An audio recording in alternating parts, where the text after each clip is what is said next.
अस्सलाम वालेकुम जी। सुबह सवेरे पाकिस्तान में बहुत खुशामदीद। मैं हूँ शिफा यूसुफ से और मैं हूँ वैस मंगलवाला। मेरी तरफ से भी आप सबको अस्सलाम वालेकुम। खुदा का शुक्र है कि उसने हमें आज की सुबह देखना नसीब फरमाई। और आज की जो सुबह है वो पाकिस्तानियों के लिए यौम सोग लेकर आई है। वज़ीर आज़म शहबाज शरीफ साहब ने यौम सोग का ऐलान किया है, तहकीकाती कमेटी कायम कर दी है और यूनान में जो कश्ती डूबने का वाक़या पेश आया है उसमें जाँ बहक होने वाले तमाम पाकिस्तानियों के लिए आज यौम सोग पूरी कौम मना रही है। अब ये फिनोमिना एक ऐसा फिनोमिना है जो कि चलता तो काफ़ी अरसे से रहा है। अभी कुछ अर्सा पहले हमने देखा था वो लिबिया में भी एक कश्ती फरवरी 2023 जी 2013 और 2009 की 4 खबरें तो मैंने कल ढूंढी। वैसे ही मैंने सर्च की, मैंने सोचा भाई पहला वाक़या है क्या। हाँ।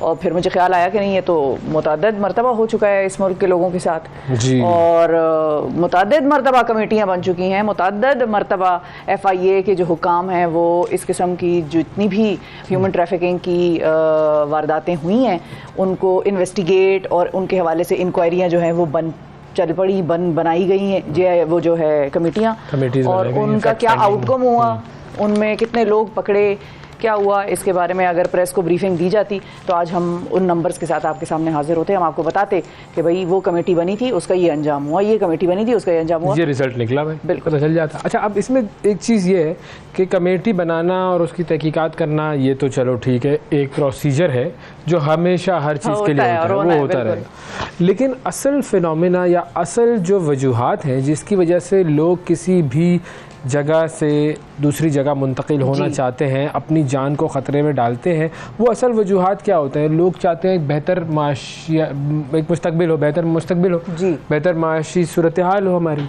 अच्छा, अब होता क्या है कि इस तरह के वाक़यात आते भी हैं जब न्यूज़ के सामने, तो जो लोग उस धुन में होते हैं कि हमें किसी दूसरे मुल्क जाना है और इस तरीके से भी हम चले जाएंगे नेगेटिव वेज़ को इस्तेमाल करके या गैर कानूनी तरीक़ों को इस्तेमाल करके। वो होता क्या है भाई, एक बंदा मिसाल के तौर पर मेरे ख़ानदान का कोई एक बंदा बाहर चला गया किसी भी तरीके से, और वो किसी भी तरीके से बाहर जाता है, फिर उसके बाद उसको कोई ना कोई नौकरी मिल जाती है, छोटी मोटी नौकरी उसने की। ज़्यादातर वहाँ क्या नौकरियाँ मिलती हैं, एक नॉर्मल आम आदमी को जो ज़्यादा पढ़ा लिखा ना हो, जो पाकिस्तानी लोअर क्लास आप पहुँच सकते हैं, स्टोर का मैनेजर वगैरह, किसी सफाई करने वाला बन जाएगा, हाँ, जेनेटोरियल जॉब्स में हो सकते हैं। अच्छा, फिर अगर स्किल है, हुनर सीखना चाहते हैं तो फिर ये प्लम्बिंग और इस तरफ के उसमें आप जा सकते हैं, लेकिन वो भी कम होता है।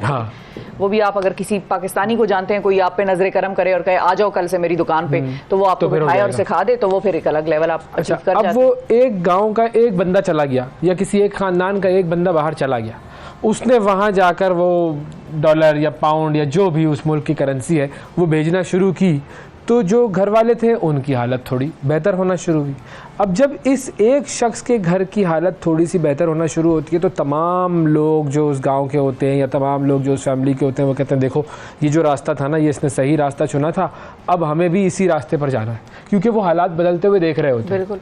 अब जब वो हालात बदलते हुए देखते हैं और वो इसी धुन में लगते हैं तो फिर उनके अंदर ये चाहत बढ़ती है कि हम दूसरे मुल्क जाएँ।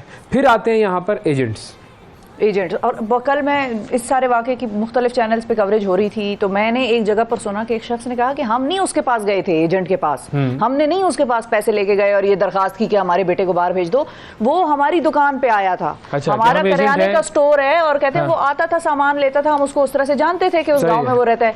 तो उसने कहा कि आप लोग क्या, एक दिन गर्मी थी, कहते हैं उस बंदे ने पूरा वाक़या बताया कि गर्मी थी, बिजली गई हुई थी, हम पंखे झल रहे थे। उसने कहा क्या आप लोग इस गर्मी में मर रहे हैं, सड़ रहे हैं, एक काम करें, आप लोगों को मैं एक तरीका बताता बाहर भिजवाता हूं। हाँ, और यहाँ से बात शुरू हुई और फिर उनका बेटा चला गया। वो कहते हैं अब लापता है। खैर उसके बारे में ये हतमी तौर पर नहीं कहा जा सकता कि वो डूब गया या रेस्क्यू ऑपरेशन खत्म हो गया ना, अब लापता जो है वो वापस नहीं आ सकते, ये तो तय है, क्योंकि समुंदर में लापता होने का मतलब डूबना ही है।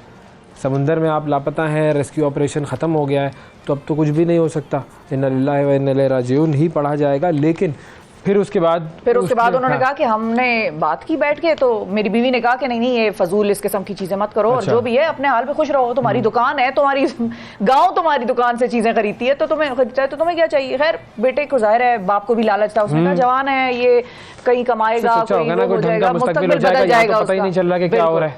तो उन्होंने कहा कि फिर हम फिर उसके पास दूसरी मर्तबा गए और उसने आके एक दफ़ा ये शुरली छोड़ी और फिर दूसरी मर्तबा हम गए और फिर उसको हमने तकरीबन 23 से 25 लाख रुपए गालिबन दिए हैं, जो नंबर उन्होंने फिगर कोट किया, और कहते हैं ये हमारी तमाम आमदनी थी, जितना हम जमा कर सकते थे इतने सालों में, या जितना बहैसियत मैं जमा कर सकता था अखराजात को घर के माइनस करके, ये वो रकम थी जो मैंने अपने बेटे के मुस्तकबिल को बदलने के लिए, और फिर जाहिर है साथ हमारा मुस्तकबिल भी उसके साथ कुछ ना कुछ तब्दील तो होता, उसके साथ छोटे भाई ज़्यादातर तो ये होता है कि उस बच्चे का और उसके भाई बहनों का, मतलब माँ बाप को अपने मुस्तकबिल का इतना खैर फिक्र नहीं होती है जितना उसके भाई बहनों की और उस बच्चे की फिक्र, और वो पैसे दिए उन्होंने फिर। अच्छा, फिर उसके बाद अब यहाँ पर एजेंट्स आए, ये गैर कानूनी एजेंट, वो जहाँ गैर कानूनी काम हो रहा होगा वहाँ गड़बड़ होगी, ये बात तय है, उसके अंदर आप कोई दूसरी राय नहीं होनी चाहिए। और फिर दूसरा, जब इमिग्रेशन का मामला है, जो कनाडा और अमेरिका के दरमियान का जो बॉर्डर है, वो बॉर्डर जहाँ पर नायग्रा फॉल्स लगता है, जी जी। अब अगर आप अमेरिका वाली साइड से देखें या कनाडा वाली साइड से देखें, तो जो बीच में जो पूरा समंदर जो जा रहा है, बहुत सारे लोग कनाडा से अमेरिका आने की कोशिश करते हैं, और वो क्या करते हैं कि वहाँ से छलांग लगाते हैं, पानी में तैर कर आने की कोशिश करते हैं, लेकिन बहुत सारे मरते हैं वहाँ पर। तो वो लोग जो कि इन ममालिक में रहते हैं, वहाँ पर भी ये हरकत होती है। हमारे यहाँ पे तो जो ममालिक हैं, हम तो गरीब ममालिक हैं ना, हमारे लिए तो ज़्यादा अट्रैक्शन होती है। फिर उसके बाद कश्तियों में जाना, उनका 750 लोग एक कश्ती में, 100 बच्चे शामिल उसके अंदर, जिस तरीके से उन्हें ठूंसा जाता है, जिस तरीके से भरा जाता है, और फिर उसके बाद बस भेज दिया जाता है अल्लाह के हवाले। और कश्ती ही नहीं एक तरीका, हमने कंटेनर्स के बारे में भी पढ़ा हुआ है कि कंटेनर्स में भी लोगों को अफगानिस्तान और ईरान और कहाँ के रास्ते ले जाके सफोकेशन हो जाती है, उसमें भी लोग मरे हैं, ये भी खबर मैंने देखी है। इसी मुल्क के लोग जो हैं उसमें भी अपनी जानों से हाथ धो बैठे हैं। और आप सिर्फ इस चीज़ को ध्यान में रखें, कल मैंने जितने वालिदैन के या भाई बहनों के या चाचे तायों के इंटरव्यू सुने टीवी पे, जिनके जो हैं वो गायब हैं या वो फौत हो गए, वो सब ये कह रहे थे हमसे कागज़ कोई नहीं मांगा, कोई आईडी कार्ड नहीं मांगा। भाई पाकिस्तान में रहते हुए आपको एक आटे की बोरी लेने के लिए आईडी कार्ड दिखाना पड़ता है, और आप दूसरे मुल्क जा रहे हैं, 7 समंदर पार जा रहे हैं, और आपसे किसी ने कोई कागज नहीं मांगा। तो यही सबसे बड़ी सोचने की लम्हा फिक्रिया है आपके लिए कि क्यों कोई आप पे इतनी मेहरबानी कर रहा है, क्यों कोई आपके लिए इतना कर रहा है कि भाई सारे कानून को तोड़ के, हर चीज तोड़ के, बर्थ सर्टिफिकेट, कोई चीज, आईडी कार्ड, पासपोर्ट, किसी किस्म का कोई कागज नहीं है, आ जाओ भाई आ जाओ। वो अपना मुनाफा देख रहे हैं, बिल्कुल वो अपना मुनाफा देख रहे हैं। आगे भी उस मुल्क में अगर आप पहुंच भी जाएंगे तो आप वहां पर ख्वार हो रहे होंगे, रिफ्यूजी कैंपों में होंगे आप, या आप किसी और तरीके से पकड़े जाएंगे, आपको वहीं से वापस पाकिस्तान ही भेजा जाएगा, या जहां पर भी आपने क्लेम कर दिया कि आप उस मुल्क के हैं। जेलों में आप सड़ेंगे, जेलों में आप रहेंगे। आप अंदाजा नहीं लगा सकते, अगर उधर के यूरोपियन ममालिक के हुकाम ने आपको पकड़ लिया तो आपकी जिंदगी यहाँ तो आज़ाद है ना, कम अज़ कम वहाँ आज़ादी से भी जाएंगे। बिल्कुल बिल्कुल। बहरहाल पूरी कौम यौम शोक मना रही है। इन तमाम अफराद के लिए जो कि जाबाक हुए, उनके लिए बहुत सारी दुआएं की जा रही हैं, और कमेटी कायम है। देखते हैं कि क्या रिजल्ट निकलता है। 60 सेकंड न्यूज़ की तरफ जाते हैं। यूनान किश्ती हादसा, वज़ीर आज़म शहबाज शरीफ ने इंक्वायरी की हिदायत कर दी। आज मुल्क भर में यौम सोग। नौजवानों को गैर कानूनी तौर पर यूरोप भेजने में मुलव्विस गैंग के खिलाफ क्रैकडाउन शुरू। आज़ाद कश्मीर से 10 मुल्जिमान गिरफ्तार। यूनान में तारकीन वतन की किश्ती डूबने के सानहे में जिंदा बच जाने वाले 12 खुशकिस्मत पाकिस्तानियों के नाम सामने आ गए। जिंदा बच जाने वालों का ताल्लुक कोटली आज़ाद कश्मीर, गुजरांवाला गुजरात, शेखुपुरा, मंडी बहाउद्दीन और सियालकोट से है। यूनान के दारुल हुकूमत एथेंस समेत मुख्तलिफ शहरों में आवाम का तारकीन वतन के खिलाफ पॉलिसियों पर एहतजाज। पनाह गुज़ीनों को बचाने के नाकाफ़ी इक़दामात पर हुकाम के खिलाफ शदीद नारेबाजी। पाकिस्तानी क्रिकेटर्स हज के लिए सऊदी अरब पहुंचना शुरू। बाबर आजम, मोहम्मद रिजवान, इफ्तिखार अहमद, फ़हीम अशरफ और फ़खर जमान हज की सआदत हासिल करेंगे। अमरीकी वज़ीर ख़ारजा का दौरा चीन, अपने हममनसब से 5 घंटे तवील मुलाकात। भारतीय अफवाज में हर तीसरे दिन खुदकुशी का एक वाक़या, ख़वातीन अफसरान से जिनसी ज़्यादती भी बढ़ गई। पाकिस्तान को तेल की ख़रीदारी पर कोई खुसूसी रियायत नहीं दी, रूसी वज़ीर तवानाई। भारत में शदीद गर्मी, 2 रियासतों में 100 अफराद हलाक, सैकड़ों ज़ेरे इलाज। और युगांडा में कांगो की सरहद के करीब स्कूल पर दहशतगर्दों के हमले में 37 बच्चों समेत 40 अफराद हलाक। जी, ये थी 60 सेकंड न्यूज़। 60 सेकंड न्यूज़ के बाद हम अपने प्रोग्राम को मज़ीद आगे बढ़ाते हैं, और प्रोग्राम में मज़ीद आगे बढ़ने से पहले हम आपकी जो मुलाकात है वो करवाएंगे 2 मज़ीद मेजबानों से। बिल्कुल, जी। होस्ट्स मॉर्निंग शो के जी, एंकर्स। हमने ले लिए छुट्टी, मतलब छुट्टी से मतलब अपने आप को Kind दिया of, आज़ादी, थोड़ा काइंड ऑफ सा। छुट्टी, अपना काम आसान किया है बुनियादी तौर पर, और बच्चों को इस काम में इन्वॉल्व किया है क्योंकि बच्चों की छुट्टियां थी। बच्चों ने कहा कि भाई हमसे काम करवाओ, काम कराओ। इतने मेहनतकश बच्चे थे, इतने उतावले, काम करना था इन बच्चों को। बिल्कुल, तो अब उन्होंने हमने कहा, इनको कोई यहाँ गेम नहीं खेलेंगे। तक, सब हमने इनको यहाँ तक पहुँचाया है। अब आगे ये इंशाल्लाह हमें कहीं आगे तक पहुंचाएंगे। नहीं तो हो सकता है कि कल को शहबाज शरीफ साहब जो है वो कहे कि भाई बुलाओ इन बच्चों को, मेरे दफ्तर में भी बिठाओ, मेरे साथ भी काम का बोझ बांटे, काम करवाओ। और तो क्या हो सकता है कि एक को बच्चे ही आगे एक को हम संभालेंगे। इसाकडार साहब की तरफ भिजवाएंगे और एक को हम शहबाज शरीफ साहब के साथ बिठाएंगे, दोनों अहम काम करें। लेकिन आपका जरा तारुफ करा देते हैं, हमारे साथ दो बड़े प्यारे प्यारे बच्चे मौजूद हैं, हमारे साथी होस्ट। बिल्कुल, हमारे साथी होस्ट मौजूद हैं और इनको आप कुछ दिनों के लिए प्रोग्राम में देखेंगे। हमारे साथ मोहम्मद इसहाक हैं। अस्सलाम वालेकुम। कैसे हो? Good morning. मॉर्निंग। ये क्या, इसका मतलब क्या होता है? गुड लक और like it's okay. It's okay, ठीक है। अस्सलाम वालेकुम। वालेकुम अस्सलाम। Welcome to the show. Thank you so much. Hasnain, कैसे हैं आप? आपकी उम्र कितनी है? बहुत अच्छा हूँ, 9 years old। 9। Sounds way more confident than I am। हाँ, माइक नहीं आ रहा भाई, हसनैन का माइक की आवाज नहीं आ रही। ही साउंड्स कॉन्फिडेंट दे दिया भाई। लेकिन ये कि हसनैन के अंदर बड़ा कॉन्फिडेंस है। आपको क्या लगता है कैसे आया होगा ये कॉन्फिडेंस? नहीं, वैसे बात तो नहीं, मैं इनसे पहले पूछूं ना, आपका माइक जब तक सही करने की कोशिश कर रही है हमारी टीम, ठीक है? आप बताएं इसहाक, आपको क्या लगता है इसमें इतना कॉन्फिडेंस हसनैन में कैसे आया?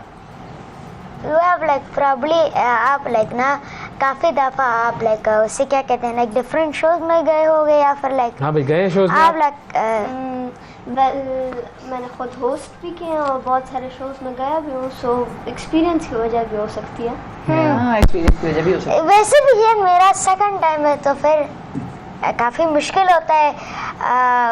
वैसे सेकंड टाइम तो नहीं है मगर लाइक थर्ड टाइम है या फोर्थ टाइम है, मगर काफ़ी लाइक मुश्किल होता है आने के लिए। लाइक आपको लाइक कनेक्शंस मिलने पड़ती हैं, आपको लाइक ऐसे क्या कहते हैं, आपको लाइक वर्क हार्ड करना पड़ता है टेक्निकली। वेल देखा जाए तो टैलेंट के ऊपर है। आई don't believe in the concept of के कनेक्शन और लाइक ये अपने ऊपर लाइक लोगों को कहो कि मुझे प्रेफर करो ये चीज़। I don't believe in these things. I believe in sheer amount of talent a person has. अगर टैलेंट है तो वो काम कर सकता है, अगर टैलेंट नहीं है तो ही कैन नॉट। लेकिन अब जैसे इस प्रोग्राम की बात करें, मैं आया हूँ टैलेंट पर, जी, कनेक्शन पर, तो फिर तो it's a combination. yes, it can always है ना? be, it can always be a combination. You can maybe like work hard for it or something like that. हाँ, But work it's hard तो like, जरूरी है। आपका जो show था, it's kind of hard to be on TV. Let's हाँ, just it is say hard. that. ये तो hard to be on TV. Hasnain, आप बताएं आपका फर्स्ट शो जो था, जो भी इंटरेक्शन थी, कैमरे की थी या रेडियो की थी, वो कैसी थी और वो कब हुई? वेल मेरा फर्स्ट शो मेरी मदर की तरफ से था। She used to work in TV और टीवी वाले मुझे पहले देखो कनेक्शन बन गया ना। वो तो है ना, देखो बताओ असाक साहब, बताओ इनको Indirect कनेक्शन था। In the start there was a little bit, but after that when my mother left radio etc, so then it was on me. Like मेरा अपना वे, मैंने खुद अपने पाथ को बनाना था, अपने पाथ के ऊपर खुद मैंने चलना था। There was nobody else to like give references of me. I had a brand new start from my own self. तो इतनी ज्यादा अंग्रेजी क्यों बोलते हो भाई? थोड़ी उर्दू बोलो। आदत हो गई है। आदत हो गई है। अच्छा, स्कूल में बुलवाते हैं वो उर्दू बोलेंगे साथ ही हमसे। साथ कुछ टाइम बाद हो सकता है कि मैं एक एकेडमी के अंदर भी as an English language instructor काम। चलो हम कुछ अपनी स्टोरीज अच्छा, की आप तरफ खुद जाते भी हैं। इंग्लिश लैंग्वेज इंस्ट्रक्टर के तौर पे काम कर रहे हैं?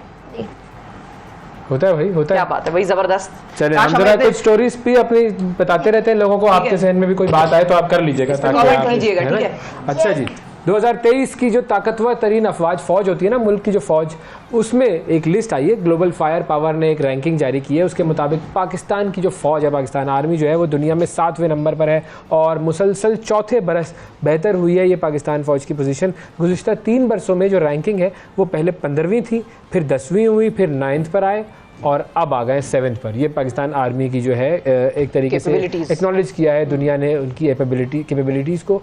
और सिर्फ 3 बरसों में पाकिस्तान ने 8 रैंक्स इम्प्रूव किया। अच्छा, सबसे जो नंबर 1 पे जो फ़ौज है वो अमेरिका की फ़ौज है और नंबर 2 पे जो फ़ौज है वो रूस की फ़ौज है। उसके बाद चीन है, इंडिया है, यूके है और जनूबी कोरिया। बिल्कुल सही। 145 यानी 145 ममालिक का इसके अंदर जो है वो एक कंपैरिजन किया गया था और उसमें भूटान की फ़ौज सबसे आखिर में आई है। भूटान, पता है, सुना है तो कभी? आप बता ही क्यों रहे हैं उसके बारे में? ऐसे ही बता रहा हूँ ना, वो बेचारा आखिर में आया तो बता देना चाहिए। तो पाकिस्तानी फौज इज नंबर 7 पर। बिकॉज ऑब्वियसली अगर देखा जाए तो हमारे पाकिस्तान के लोगों के अंदर टैलेंट और एफर्ट्स भी बहुत ज़्यादा हाँ। द ओनली थिंग इज कि लाइक वो टैलेंट को ढूंढने वाला चाहिए हमें, क्योंकि पाकिस्तान के अंदर अगर देखा जाए so in every single street you will find artists, you will find journalist, you will find many things. आपको बहुत सारे लाइक फनकार, बहुत सारे लोग मिलेंगे जिनके साथ बहुत सारे स्किल्स हैं, पर सिर्फ चाहिए तो मौका होने। क्या ख्याल है इसाक आपका? जी हाँ, ये भी मुझे लग रहा है Talent ये of सही Pakistani. कह रहे हैं। वैसे भी ना बहुत सारे पाकिस्तानियों के पास लाइक बहुत ज़्यादा टैलेंट है और वो लाइक ना वो छोड़ते हैं। वैसे ना अमेरिकन है ना लाइक डिफरेंट कंट्रीज़ के जब उनके पास टैलेंट होता है ना वो ढूंढते हैं या फिर वो हार्ड वर्क करते हैं ना उसको लाइक ना एक चीज़ अचीव करने के लिए या फिर उसमें बेहतर करने में। मगर टैलेंट टैलेंट ना हार्ड वर्क से कभी कभी ना नॉर्मली ज़्यादा बेहतर होता है। टैलेंट होगा और फिर आप हार्ड वर्क करेंगे तो सक्सेस one. मिलेगी Yes. आपको। अगर टैलेंट मिल गया ये आपका, वो वाला काम है कि अगर आपको हीरा मिलेगा तो उसे पॉलिश करना है, उसे तराशना है, उसे अपने प्योर फॉर्म के अंदर लेकर आना है, तो तभी वो हीरा एक असली हीरा होगा। It's अब kind एक of और like मैं a आपको एक हीरे diamond की which खबर has बताऊं। not been polished yet. हाँ। Imagine like you're the diamond and you're also the polisher. And you must polish yourself. I mean, like you should Polish like find yourself, your भाई। own. वाह वाह You वाह must वाह। find like it on your own. Sometimes you might need help if it's like very hard, but normally you should do your own journey. हाँ, अच्छा, अब एक और हमारी न्यूज़ है, उसकी तरफ हम जाते हैं। और आटा खाते हैं? क्या खाते हैं आटे की? ये रोटी। रोटी, आटे से बनती है रोटी। फेवरेट चीज क्या है खाने में आप दोनों की? Quick. मैं अगर पर्सनल बताऊं तो मैं हूँ पिशावरी, तो मेरा कावे के साथ रोटी। कावे के साथ रोटी, ये कौन सा डिफरेंट है वैसे। combination है ये- आपका? अंडा अंडा तो जरूरी है भाई। अंडा में तो अगर नमक डालो तो फिर मैं तो पूरा खाऊंगा। सही है। चलो। अच्छा, अब आटा हो गया महंगा हो गया आटा, ये अच्छी एक खासी प्रॉब्लम कीमत है। में उसके इजाफा हुआ है। और हम जरा हमारे नुमाइंदे जो हैं, हमारे जो रिपोर्टर्स हैं वो हमारे साथ मौजूद हैं, लाहौर से भी, कराची से भी, उनसे जरा बात कर लेते हैं और पूछते हैं कि भाई कितना इजाफा हुआ है आटे में। और अब नान बाई एसोसिएशन और जो अवाम है उनका क्या रद्द अमल आ रहा है। कराची से हमारे साथ शिराज अहमद हैं, लाहौर से हमें ज्वाइन कर रहे हैं नवाज संगरा। अस्सलाम वालेकुम, आप दोनों का बहुत शुक्रिया, आप दोनों ने वक्त निकाला। जी शिराज, सबसे पहले आपकी तरफ आते हैं, बताइए क्या सूरत हाल है कराची में आटे की कीमत की? जी बिल्कुल, कराची में आटे की जो सूरत हाल है वो हमें जूं की तू नज़र आ रही है। और बताया जा रहा था कि गंदम की नई क्रॉप आने के बाद जहां उसकी सप्लाई बेहतर होगी, वहीं उसकी प्राइसेस में तकरीबन 15 से 20 रुपए फ़ी किलो कमी जो है वो रिकॉर्ड की जा सकती है। लेकिन सूरत हाल इसके बिल्कुल बरअक्स हमें दिखाई दी, क्योंकि आटे की कीमत बतदरीज बढ़ती जा रही है और आम सारिफ के लिए 2 वक्त की रोटी का उसूल भी इंतहाई मुश्किल होता जा रहा है। प्राइस के हवाले से अगर बात की जाए तो इस वक्त शहर कायद में जो फाइन आटा है वो 150 से 160 रुपये फ़ी किलो के हिसाब से फ़रोख्त किया जा रहा है, जबकि चक्की का आटा भी 160 रुपये और 170 रुपये फ़ी किलो के हिसाब से मुख्तलिफ चक्की मालकान इस वक्त अपनी दुकानों पर फ़रोख्त कर रहे हैं। इस हवाले से दुकानदारों से हमारी बात हुई तो उनका मौक़िफ़ है कि एक तरफ गंदम की जो अवेलेबिलिटी है वो बहुत ज़्यादा मुतासिर हो रही है। शहर कायद को जो गंदम की सप्लाई होनी थी वाफिर मिकदार में वो अब तक नहीं हो पा रही है, जिसकी वजह से गंदम की प्राइसेस इस वक्त काफ़ी ज़्यादा हैं और इसीलिए उसका इम्पैक्ट आटे की प्राइस पर दिखाई दे रहा है। दूसरी जानिब फ्लोर मिल्स एसोसिएशन की जानिब से भी बार बार एहतजाज किया जा रहा है, हुकूमत से मीटिंगें की जा रही हैं, लेकिन गंदम की सप्लाई बहाल नहीं हो रही। ठीक है, हम लाहौर की तरफ जाते हैं। नवाज संगरा साहब हमारे साथ मौजूद हैं। जी नवाज साहब, बताइए लाहौर में कीमतें कहाँ तक पहुँची हैं? जी बिल्कुल, अगर लाहौर की बात की जाए तो लाहौर में भी जो आटे की कीमत है उसमें दिन ब दिन जो है वो इजाफा हो रहा है। अगर हम चंद रोज़ कबल की बात करें तो आटे का जो 20 किलो का थैला था वो 2300 रुपये में था, लेकिन गुज़श्ता 2 रोज़ में मुसलसल आटे में इजाफा हुआ है और वही जो 2300 रुपये वाला 20 किलो का थैला था आज वो जो है वो 2650 रुपये तक पहुँच चुका है और 10 किलो आटे का थैला है वो 1365 रुपये में फ़रोख्त हो रहा है। इसी तरह जो चक्की आटा है वो भी 160 रुपये और बाद चक्कियों पर जो है वो 170 रुपये तक जो है वो फ़रोख्त हो रहा है। सबसे बड़ा मसला जो है वो मार्केट में गंदम के जो रेट्स हैं उनकी स्टेबिलिटी का है। मार्केट में गंदम का रेट जो है उसमें रोज़ बरोज़ जो है वो इजाफा हो रहा है। गंदम का रेट एक हफ़्ता पहले जो था वो 4,000 रुपये तक जो है वो लाहौर में गंदम फ़रोख्त हो रही थी, लेकिन आज लाहौर में गंदम जो है वो 4500 रुपये फ़ी मन तक जो है वो पहुँच चुकी है। इस हवाले से अगर हम बात करें फ्लोर मिल एसोसिएशन की, तो उनका ये कहना है कि जब मार्केट में गंदम महंगी हो रही है तो हम सस्ता आटा जो है वो कैसे दे सकते हैं, जबकि आटा महंगा होने की वजह से जो है वो बिल्कुल ठीक है। और बहुत शुक्रिया अदा करेंगे सिराज साहब, नवाज साहब हमारे नुमाइंदे हमारे साथ मौजूद थे और हमें आटे की कीमत हाल से आगाह कर रहे थे। आटा बढ़ गया भाई, टेंशन हो रही है? जी ऑफ कोर्स। अच्छा एक बात बताओ दोनों एक बात बताओ, घर में जब शॉपिंग के लिए जा रहे होते हैं, फैमिली ग्रोसरी करने जाते होते हो, तो कोई चीज उठाई हो अम्मी ने तो अब्बू कहते हैं कि बेटा ये रहने दो, ये छोड़ दो, अभी जरूरत नहीं है इसकी? कभी कभी कहते हैं, कभी कभी नहीं, बट अक्सर इस तरह नहीं कहते क्योंकि इतना कोई मसला नहीं है। बट पर्सनली अगर मैं बताऊं तो मुझे बुरा उन लोगों के लिए फील होता है जिनके पास नहीं है, जिनके पास कैपेसिटी नहीं है। मॉल में होता है, मॉल में होता है लाइक ग्रोसरी, लाइक एक ना नॉर्मली शॉप में तो लाइक बस ऐसे ही लाइक ले लो। अगर लाइक बड़ा महंगा हो लाइक 100 इस टाइप हो तो फिर वो स्ट्रेट आपको एक ना स्ट्रेट फेस से कहेंगे नहीं। नहीं कैसे कहते हैं? नहीं। और आप मान जाते हो जब वो कहते हैं नहीं, या जिद करते हो? क्या कभी आप भी कहते हैं नहीं? जिद तो करता हूँ। अच्छा ठीक है, जिद करता हूँ, लेकिन नाजरीन वही बात है कि बच्चे जिद करते हैं, बापों पे भी बड़ा प्रेशर है और घर का अच्छा, जो एक छोटी सी और चला खबर रहा भी देते हैं जो हमारे पाकिस्तान में एक अजीब सा फिनोमेना हुआ है, फिर उसके बाद ब्रेक पे भी जाना है, ये बाद वापस आएंगे जी। सुबह सवेरे पाकिस्तान, सुबह सवेरे पाकिस्तान, सुबह सवेरे पाकिस्तान। वेलकम बैक जी। अब आपको जरा एक और ब्रेकिंग न्यूज देते हैं, एक और ब्रेकिंग न्यूज। वो ब्रेकिंग न्यूज क्या है? वो ब्रेकिंग न्यूज है ट्विटर पे। हाँ, ट्विटर पे ट्रेंड कर रहा है हैशटैग है ना। आपको पता है ना क्या है भाई? है ना नहीं, उर्दू का लफ्ज है। नहीं वो लफ्ज तो है, लेकिन ट्रेंड क्यों कर रहा है? हैशटैग है ना वो तो लाइक नहीं एक पता। ना इस तरह करके लाइक स्टूपिड पीपल लाइक ना तेजाब के एक एंटायर बोतल डालेंगे इस तरह करके टाइप है मेरे ख्याल से। नहीं भाई, है ना, तेजाब के पूरा है ना, खोल कर। है ना इज ट्रेंडिंग। है ना ट्विटर पे ना बहुत सारे ट्रेंड्स होते हैं तो क्या जो आपको मुर्गियों साइट पे को दिखाए अपनाना नजर है? आते हैं। क्या तो क्या मुर्गियों से रिलेटेड? अभी बताता हूँ किस चीज से रिलेटेड है। नॉर्मली इस तरह के ट्रेंड्स लाइक ना तेजाब के अभी रुक जाओ, मैंने मुझे बताने दो मुझे तो बताने दो भाई इसाक साहब, मुझे तो बताने दो। देखो पहले सिर्फ मैं आपसे पूछ लेता हूँ कि देखो ट्विटर पे ट्रेंड कर रहा है इस वक्त क्या? हैशटैग है ना। हैशटैग है ना, ठीक है। आपको पता है कि ये क्या है? अभी तक नहीं, क्यों? अभी नहीं पता, अभी तक नहीं पता, ठीक है। आपको पता है या मैं बताऊँ? नहीं पता। आपको पता है? भी नहीं पता, ठीक। मुझे भी नहीं पता। ये थोड़े दिन में पता चलेगा। ये जो ट्रेंड है हाँ पूछ रहे हैं कि आपको पता है? बेटा ये बहुत बड़ी एक इंटरेस्टिंग चीज होने वाली है जिसका ट्रेंड चल रहा है ना हैशटैग है ना। Is it something related to politics? अभी पता चलेगा, आहिस्ता पता चलेगा। ये थोड़ा सा It is for the people to get.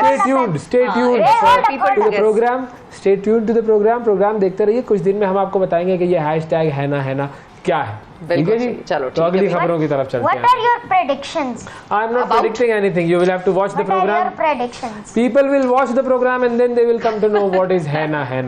What is your prediction? I am not giving any prediction. About है ना, पता नहीं। चलो वेट करते हैं, लेट्स वेट फॉर इट। चलो लेट्स वेट। चलो अब आके आपको लेकर कुछ और खबरों की तरफ चलते हैं, ठीक है। प्लानिंग, हमारे यहाँ प्लानिंग बहुत सारी चीज़ों में जब हम बना रहे होते हैं, बहुत सारी चीज़ें जब हमने प्लानिंग एग्जीक्यूशन के फेज से पहले का एक मरहला होता है जो कि बहुत कम हमारे मुल्क में बात होती है, उस पर डिबेट होती है या डिस्कशन होती है। पाकिस्तान में सरकारी सतह पर भारी रकूम का ज़िया जो है एक बड़ी ही बदनुमा रिवायत है हमारे यहाँ। क्या हुआ? बड़े प्रोजेक्ट्स बनते हैं, फिर उन प्रोजेक्ट्स का हासिल वसूल कुछ नहीं होता। इस्लामाबाद में 7 करोड़ रुपए से तामीर होने वाले खवातीन बाजार को दूसरी जगह मुंतकिल करने का फैसला कर दिया। अच्छा, इसी चीज़ पे बड़ा शोर मच रहा है। इस बाजार का इफ्तिताह भी हो चुका था और बाजार भी सज गए थे, लेकिन अब ये सारी रकम जो है वो ज़ाया हो जाएगी। और ये मंसूबा पिछली हुकूमत ने शुरू किया था, जिस भी हुकूमत ने वैसे तो किया हो, ये तो खैर डिबेटेबल नहीं है। कराची में ऐसे मंसूबे शुरू हुए। एक दफा कराची में पता है क्या हुआ आपको? मैं बताता हूँ। सी व्यू पर एक फवारा उन्होंने लगाया, दुनिया का सबसे बड़ा फवारा। बिल्कुल, मुझे आज वो फवारा कहाँ है किसी को नहीं पता। कितनी लागत आई थी ये पता लगाना चाहिए। मुझे नहीं पता कि कितनी पाकिस्तान लागत आई के, इस पे हम सेगमेंट लेके आएंगे नाजरीन आपके लिए। पाकिस्तान में आम तौर पर जानने, मतलब जिनके बारे में बहुत हमने सुना है ना, वो वाले मंसूबे जो बड़े पैमाने पर या लॉन्च हुए या बड़े पैमाने पर डिस्कशन हुए, उसके बाद फिर आंखों से ओझल, किसी को पता नहीं है वो आए कब, चले कब गए। अच्छा, बाजार की जो ये खवातीन बाजार है, इसकी जगह में तब्दीली की बाज़गश्त कौमी असेंबली में भी सुनाई दी गई, और डिप्टी कमिश्नर इस्लामाबाद जो है इरफान मेमन साहब, उन्होंने कहा है कि खवातीन बाजार के साथ साथ सेक्टर G11 का एक बड़ा एतवार बाजार भी है, इसकी जगह भी मुंतकिल की जा रही है। अब इसकी वजह जो है वो बताई, जब उन्होंने उनसे पूछा गया तो इसकी वजह मालूम ये हुई कि 11th एवेन्यू गुजरना है इस जगह से जहां पर ये दोनों बाजार बने हुए। चलो, जो इतवार बाजार है वो तो पुराना है, उसके बारे में समझ आती है, वो पुराना है, उसको आप मुंतकिल कर लें, लेकिन नया बाजार जो बन रहा है या बन चुका, पिछले साल कंप्लीट नहीं हुआ, अभी सा कंप्लीट हुआ है वो, तो खैर ऐसा होता है ना, काइंड ऑफ प्लान। क्या है इसमें, कोई प्रॉब्लम है? 7 करोड़ ही तो ज़ाया हुआ है, क्या बड़ी बात है। हाँ, हमारी गवर्नमेंट के लिए तो प्रॉब्लम नहीं है, बट आम जो लोग हैं जो बहुत गरीब है, जिनको एक वक्त का खाना नहीं मिलता सही से, उन लोगों के लिए है थोड़ी सी प्रॉब्लम। ये गरीब आवाम का नुमाइंदा बनेगा मुझे लग रहा है, जी है ना? मैं उनके लिए आवाज़ उठाऊंगा, क्योंकि अगर देखा जाए मिडिल क्लास भी चल जाएंगे, ऊपर वाले भी चल जाएंगे, उनका क्या जो कि गरीब I है। have a question. हाँ। Do you want to create a charity foundation together? Because I've also been thinking about that. Well वो फ्यूचर के प्लान्स होंगे, वो देखेंगे जब बड़े होंगे, कोशिश करेंगे अपनी। तो आप चैरिटी फाउंडेशन बनाएंगे पाकिस्तान के लिए? I have such big dreams which I think I'll probably never accomplish. Like ये ड्रीम्स बड़े होने चाहिए हमेशा। अब मैं आपको एक और चीज बताऊं, यूनिक चीज बताऊं, यूनिक, सबसे यूनिक चीज जो दुनिया में। I also dream very big. हाँ, very huge big. हाँ, I dream big. Then you wake up. Then I wake up and start working towards it. अब मैं आपको एक बताता हूँ, थोड़े दिन पहले एक बड़ी मज़ेदार एक न्यूज़ आई, और वो न्यूज़ क्या थी, 76 ईयर्स की एक खातून थी, उनका नाम था बेलामोंटो। क्या नाम था? बेलामोंटो। बेलामोंटो। That sounds like a English name or probably like a old like Australian. अब उनके साथ हुआ क्या? She is Ecuadorian. Ecuador से ताल्लुक रखती है। बेसिकली हुआ ये कि वो उनका इंतकाल हो गया, मुर्दा करार दे दिया, डॉक्टर्स ने देखा, उन्होंने कहा शी इज डाइड नाउ, ठीक है। तो उसके बाद उनको फ्यूनरल हुआ हो रहा था, बल्कि फ्यूनरल हो रहा था, तो अचानक से वो जिंदा हो गई दोबारा से। She came back to life. सब लोग बड़े खुश हुए कि भाई ये तो चलो अच्छी बात है कि ये जिंदा हो गई और ये बीमार शैतान। उसके बाद 7 दिन इनको रखा आईसीयू में। आईसीयू पता है क्या होता है? जी, इंटेंसिव केयर यूनिट, जिसमें बड़े ऐसे मरीजों को रखते हैं, बड़े खतरनाक कॉम्प्लिकेटेड मरीजों को। तो फिर वो मर गई, फिर उसके बाद उसकी डेड बॉडी ने ये सोचा कि मैं नहीं मरना चाहती और उठ गई। अब क्या हुआ? उसके बाद क्या हुआ? उसकी डेड बॉडी ने सोचा और वो जिंदा हो गई। अब 7 दिन वो आईसीयू में रही और उसके बाद उनका इंतकाल हो गया दोबारा से। जिंदा होने के बाद दोबारा इंतकाल। So you're saying that she decided, so she died, decided to live, like oh I have some work, and then decided to die. Work तो था, समझ में नहीं आया वर्क क्या था। Sounds like that it was kind of like planned, or like the plan went like a little bit wrong. हाँ, kind of कह सकते हैं। लेकिन ये काम क्या था ये समझ में नहीं आया, क्योंकि वो तो रही आईसीयू में, लेकिन अब हो गया है उनका इंतकाल। बेसिकली दिमाग में ना खून जम गया था उनके, तो उसके बाद फिर उनका इंतकाल हो गया। 1 हफ्ते तक जिंदा रह के जैसी चीजों को मिरेकल्स कह सकते हैं। मिरेकल्स कह सकते हैं। Human body, human body is very complicated. अच्छा, जावेद मियादाद को जानते हो? नहीं जी, जावेद मियादाद को नहीं जानते? आप जानते हैं? I've heard about him. अच्छा, क्रिकेटर, वेरी फेमस क्रिकेटर। मैं क्रिकेट नहीं देखता। आप कौन सा स्पोर्ट्स खेलते हो? फुटबॉल। फुटबॉल। फुटबॉल या फिर क्रिकेट। वैसे आजकल जो है ना बच्चे, उनका एक, मैंने बड़े बच्चों से ऐसा मिली हूँ कि जिनका रुझान फुटबॉल की तरफ अच्छा खासा है। क्यों? Is it because of the players और is it because of the game? Well personally मुझे कोई स्पोर्ट्स के अंदर इंटरेस्ट है नहीं। I am all, this is my sport, what I believe is the most important sport. हाँ, but of course physical तो बहुत ज़्यादा ज़रूरी है, because if you are physically obese और आप कंट्रोल नहीं कर सकते अपनी फिजिकल फॉर्म को, so then it's gonna be problematic. So just for fitness or just because of the different things that you will find in it, because you are going to stretch your body, you are going to have different other things, you are going to jump, you are going to use your muscles in a very good way. Why do you like football? Normally because the same reason as him a little, like आपको fitness मिलेगी, and also that is like very fun to like play, like teams होती हैं, it's kind of it's like very fun, it's like a team based, teamwork you need to like use तो cricket भी team based एक, you need to like use your brain. like for example football में आपको like ना एक formulate करना पड़ता है कि एक प्लान कि पहले ये ना आगे जाएगा, फिर उसको Strategy, ड्रिबल करना, strategy. शूट उसको ना इस तरह प्रेटेंड करेगा कि इसने शूट किया मगर ये असली में पास करेगा। और ना तो जावेद मियादाद ने क्या किया ये मैं बताता है। हूँ, स्टोरी बताता हूँ आपको मैं। जावेद मियादाद ने किया क्या है। जावेद मियादाद जो हैं पाकिस्तान के बड़े ज़बरदस्त, पाकिस्तान के साबिक कप्तान रहे हैं, पाकिस्तान के लिए उन्होंने बड़े ज़बरदस्त क्रिकेट खेली है। उन्होंने अब इंडिया के जो वज़ीर आज़म है ना, उनका क्या नाम है? मोदी। मोदी और जावेद मियादाद ने भी ऐसा ही कहा, मोदी। उन्होंने बड़ी तनकीद की है मोदी साहब पर कि हमारा पहले ना क्रिकेट होता था, पहले एक साल पाकिस्तान की टीम इंडिया जाती थी और दूसरे साल इंडिया की टीम पाकिस्तान आती थी। अब ये कह रहे हैं कि जब से ये मोदी आया इसने तो क्रिकेट को खत्म कर दिया। वो भेजता ही नहीं है टीम यहाँ पर, वो हमेशा फड्डा कर देते हैं कि नहीं जी हमें पाकिस्तान नहीं जाना, वी डोंट लाइक पाकिस्तान, हम पाकिस्तान नहीं जाएंगे क्रिकेट खेलने के लिए। और अभी भी एशिया कप क्रिकेट का होने वाला है, वर्ल्ड कप के भी मसले चल रहे हैं। बहुत सारी हमारी ऐसी गेम्स हैं जिसमें प्लेयर्स ने इंडिया जाना होता है, वहाँ पे टूर्नामेंट वीजा नहीं देते, उनको वीजे नहीं देते, अलाउ नहीं करते कि प्लेयर्स आए, तो उन्होंने एक नेक्स्ट लेवल तक एनिमोसिटी को ले गए हैं वो। जी तो अब इन्होंने कहा है पाकिस्तान के वाले लाइक केयर नहीं करते कि oh even though there are enemy we still have to go. India is a very good country, you do have to admit that. उसमें लाइक डिफरेंट कल्चर्स हैं, हाँ, सब हर कंट्रीज में अच्छी चीजें होती हैं। बस ऐसा नहीं करना चाहिए कि आप कहें नहीं जी I don't want to talk to you, I don't want to play with you. मेरी लाइक एनिमी हो, हमारे पास लाइक पास इट्स काइंड ऑफ लाइक कि ना कभी कभी लाइक कंट्रीज है ना, जब उनके पास लाइक एक ना वॉर होता है तो फिर वो दुश्मन तो होते हैं ना, मगर फिर तो वो उससे ना लाइक निकल जाते हैं। फॉर एग्जांपल जापान है ना, अमेरिका ने ना जापान के ऊपर 2 न्यूक्लियर बॉम्ब्स भेजे, मगर फिर भी जापान लाइक्स अमेरिका।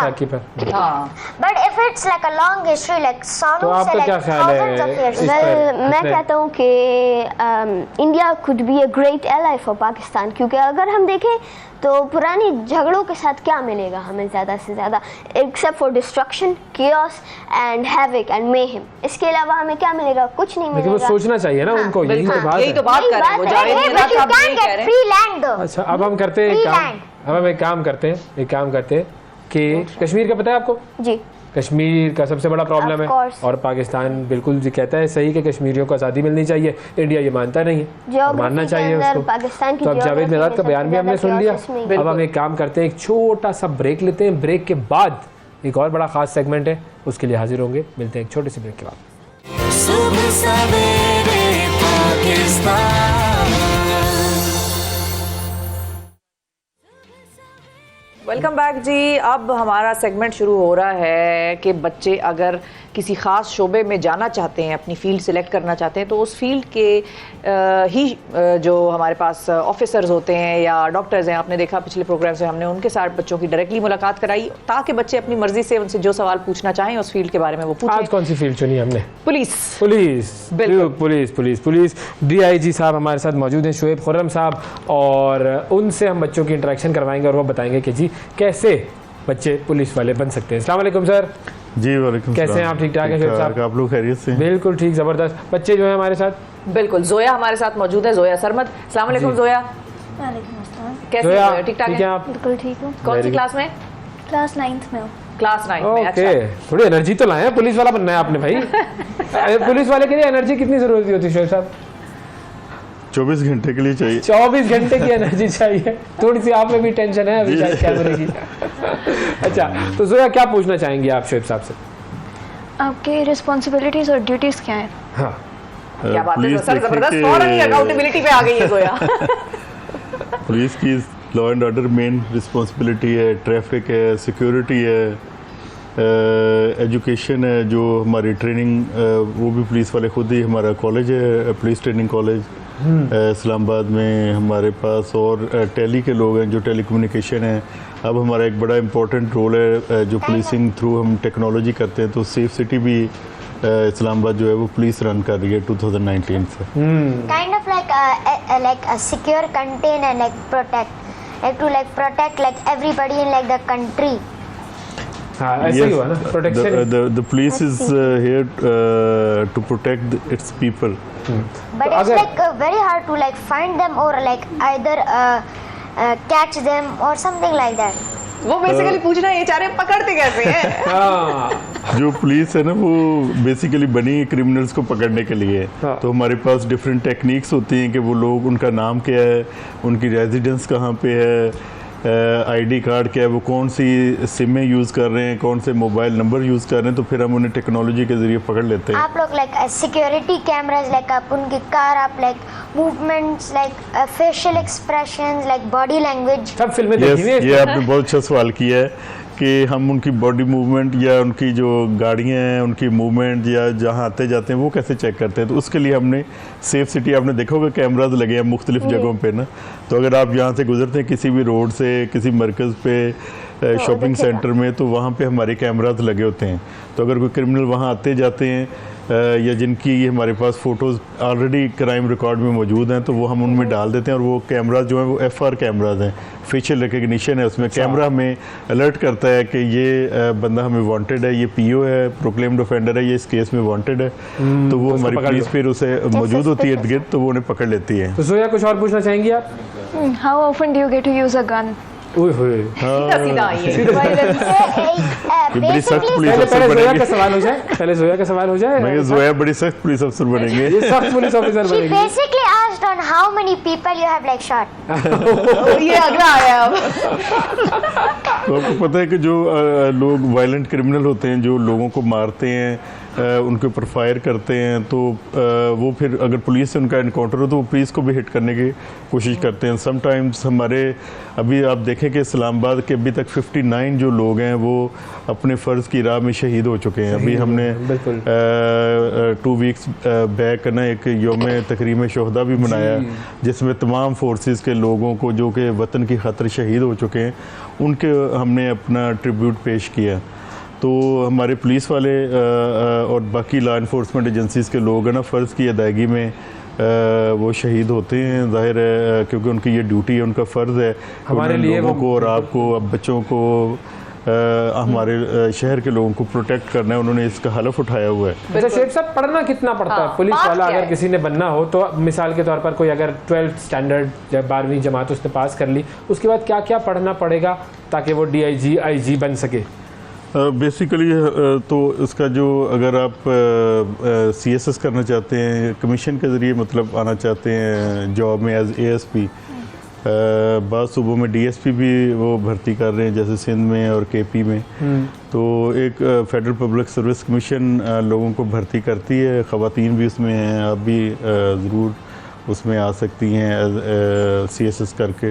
तो सेंट्रल एंड सुपीरियर सर्विसेज हैं, उसमें आप वैसे तो उसकी ग्रेजुएशन है, उसकी जो बेसिक एंट्री लेवल की एजुकेशन है, कोई भी आपने आपकी फील्ड है, डॉक्टर भी आ सकते हैं, इंजीनियर भी आ सकते हैं, बायो पढ़ी हुई है, केमिस्ट्री पढ़ी या आर्ट्स के कोई मज़ामीन पढ़े हैं, कुछ भी आपने पढ़ा तो आप उसमें आ सकते हैं। उसके बाद आपका एक कंपटीशन होगा, तमाम पाकिस्तान के लोगों से तकरीबन कोई 20-25 हज़ार लोग उसमें एग्ज़ाम देते हैं हर साल, और उसमें कोई तकरीबन 150 से 200-250 सीट्स होती हैं मुख्तलिफ ग्रुप्स की।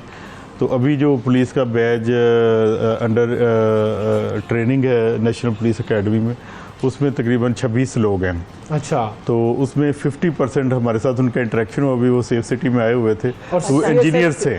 CSS के अलावा कैसे आ सकते हैं? CSS के अलावा कांस्टेबल पे एंट्री होती है और ASI पे, असिस्टेंट सब इंस्पेक्टर पे। कांस्टेबल के लिए आपको मैट्रिक एजुकेशन चाहिए और ASI के लिए आपको ग्रेजुएशन वही BA चाहिए, सेकंड डिवीजन। फिजिकली कितना ट्रेनिंग? हाँ, ट्रेनिंग पुलिस फिजिकली एकेडमी कुछ में क्या स्टैंडर्ड होते हैं कि आपने एक तो दौड़ लगानी है 1.6 किलोमीटर की, दौड़ लगा सकते हो 7 मिनट्स में। Of course. Yes sir. लगा सकते हैं। जोया लगा सकती है या नहीं? लगा सकते हैं, क्यों नहीं लगा सकते? ये भी भाई। कितना लंबा? जोया को 10 मिनट्स मिलेंगे, खवातीन के लिए 10 मिनट्स। अच्छा, 10 मिनट से कितना फासला? 1.6 किलोमीटर। किलोमीटर, ठीक है। और One ऐसी mile. कौन सी ट्रेनिंग है जो खवातीन के लिए थोड़ी सी डिफरेंट होती है गिवन द अभी तो जो खवातीन हमारे पास ट्रेनिंग कर रही हैं, रिक्रूट्स 1700 रिक्रूट्स इस्लामाबाद पुलिस ने अपनी हिस्ट्री में सबसे बड़ी रिक्रूटमेंट की है, तकरीबन 1700 रिक्रूट्स हमारे पास है, उनमें 200 से ज़्यादा खवातीन भी हैं। अच्छा, तो वो बड़ी हार्ड ट्रेनिंग कर रही हैं इस वक्त। सिमली जो हमारा स्कूल है, ट्रेनिंग स्कूल, वहाँ पे। और जो मैं समझता हूँ कि इस्लामाबाद पुलिस में आपने देखा होगा कि सड़कों पे और नाकों पे और मराकज़ में और इवन रेडिंग टीम्स में भी खवातीन काम कर रही हैं, ट्रैफिक में बड़ा काम कर रही हैं।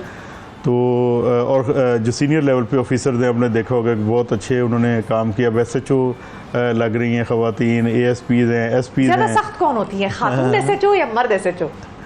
ट्रेडिशनली तो मर्द रहे हैं SHO, लेकिन अभी ख़वातीन ने बहुत अच्छा परफॉर्म किया है। अच्छा। और मैं समझता हूँ कि ख़वातीन के पुलिस में और बाकी शोबों में आने से ना कंपटीशन बढ़ा है, उनकी परफॉर्मेंस बेहतर है और उनमें जो पुलिस में रवायती किस्म की जो खराबियाँ थी वो ख़वातीन के आने से वो कम हुई हैं। बिल्कुल, बहुत शुक्रिया शुएब साहब, आपने वक्त दिया और बच्चों को बताया कि कैसे। हाँ भाई, बनना है भाई पुलिस वाला, बन सकते हैं?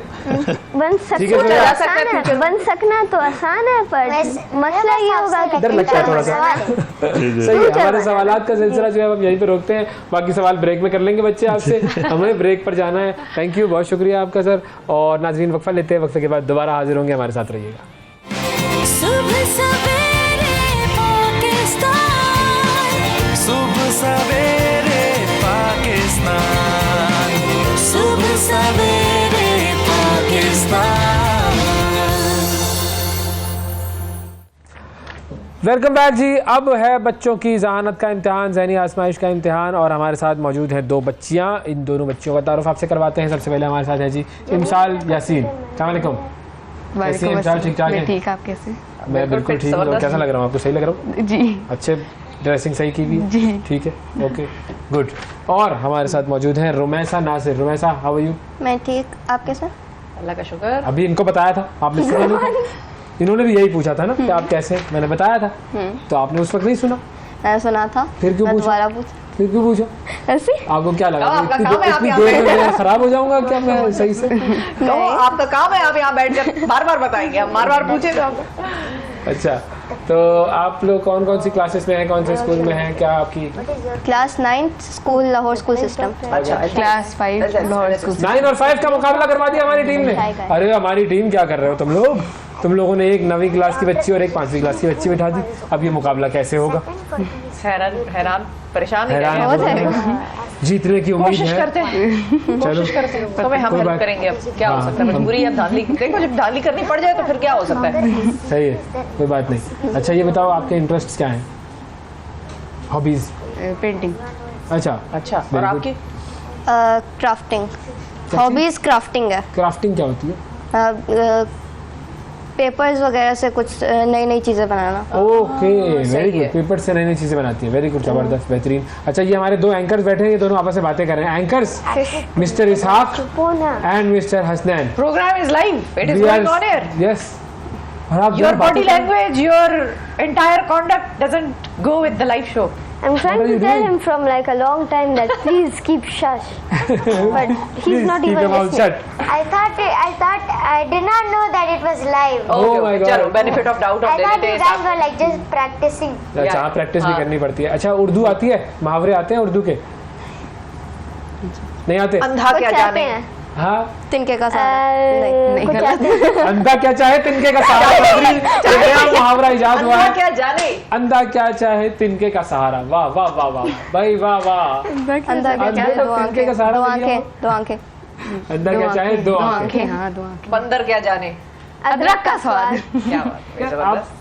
प्लीज, मैं तो वो फॉर्म में ला रही हूँ, वार्म अप कर रहे हैं अभी हम। चलो ठीक। बिल्कुल, आप समझ आप गए होंगे। अचानक से बीच में मेरा गुफ्तगू करना शुरू कर दिया इन्होंने। भाई प्रोग्राम हो रहा है, उसके अंदर आप इधर उधर की बातें ना करें, ठीक है? मैं हूँ मौजूद, लोग देख लें। अचानक से आप इधर उधर निकल जाती। अच्छा जी, तो हम इन दोनों के दरमियान मुकाबला शुरू कर रहे हैं। इसहाक और हसनैन, आप दोनों जज हैं, कौन पहले जवाब दे रहा है? ये आप, ये IFB प्लीज बंद कर दें तो मेरी जिंदगी में आसानी हो जाएगी।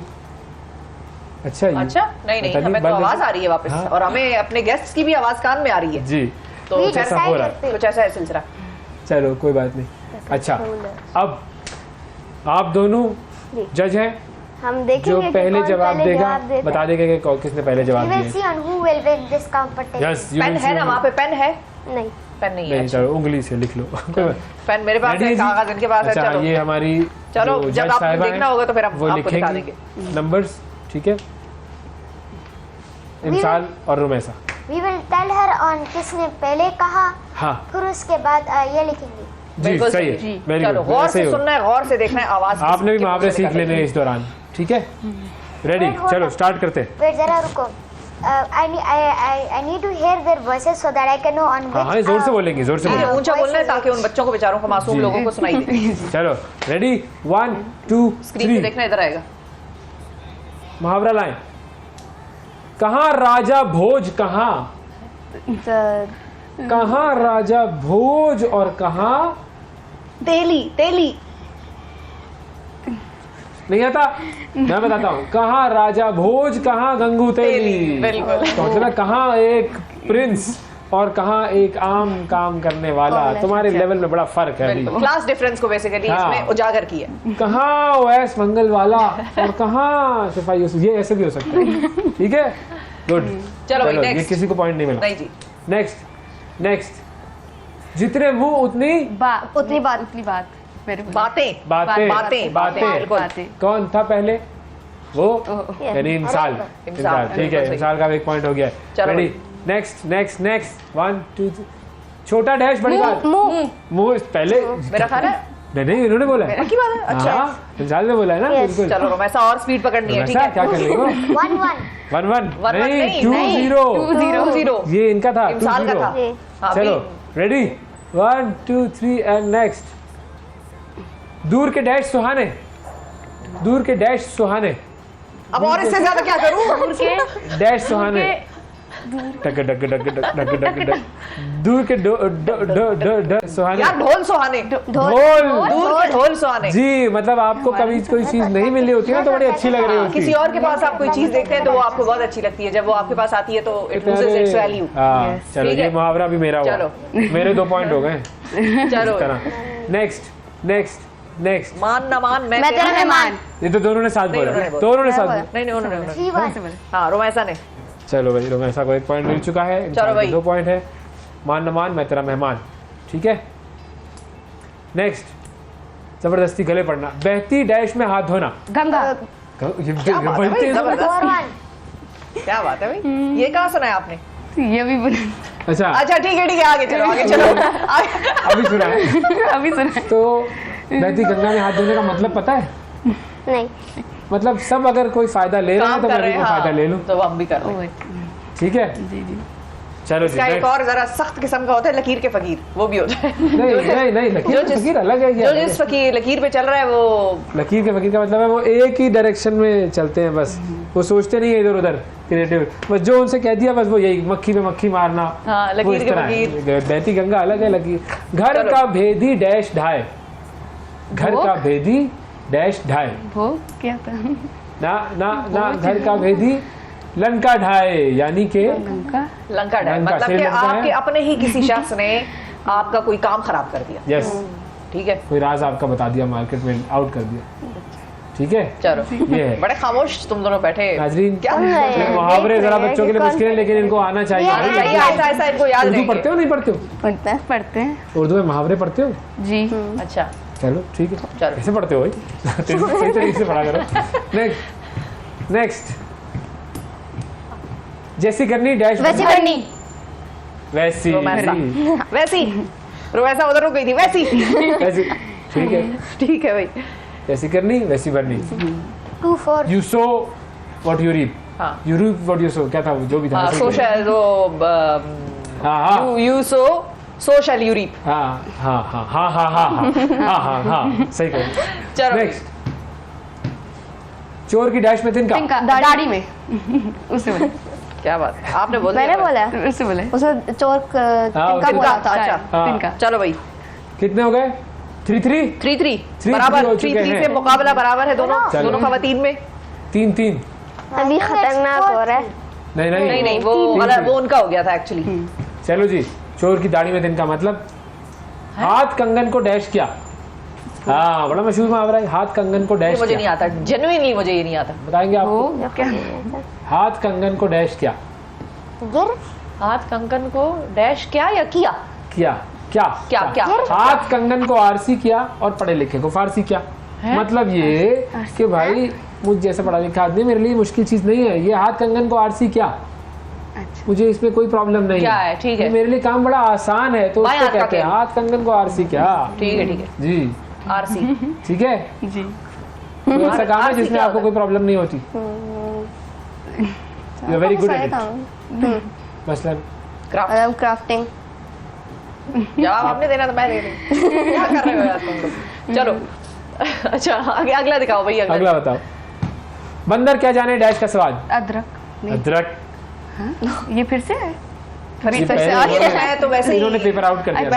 अच्छा आप लोगों से गपशप लगा जैसे अच्छा मुहावरा ऐसा जैसे अदरक बड़ी अच्छी कोई मजेदार उसका टेस्ट होता है ना। अदरक लेकिन लोग डालते हैं भाई खाने के दरमियान में। चिकन अच्छा जिंजर, खूबसूरत चिकन सा जिंजर। खाना खाते हुए आपके मुंह में एक अजीब सी चीज आती है और वो होती देखो, है या अदरक या अदरक होती है या वो लौंग होती है जो आपका दिल करता है कि या तो आप खाएं या पकाने वाले के साथ क्या करें। लौंग नहीं होने चाहिए खानों में भाई। ये मैं अल्लाह आपको अकबर टेस्ट अल्लाह अच्छा अकबर करता है। ऐसी ऐसी टेस्ट अच्छा करता है वो। तो टेस्ट अच्छा करके निकाल दो उसे। हाँ निकाल दो। उसको पड़ा ना रहने दो अंदर। वो उधर ही बैठा रहे। टेस्ट अच्छा कर रहा हूँ भाई तूने कर लिया टेस्ट अच्छा अब भाग जा। अच्छा और इस पे अगर आपके मुंह में आ जाए ना तो अम्मी कहती है तुम्हारे ही मुंह में आता है भाई और ये ऐसे क्यों होता है? ये आपके साथ भी ऐसे ही होता है?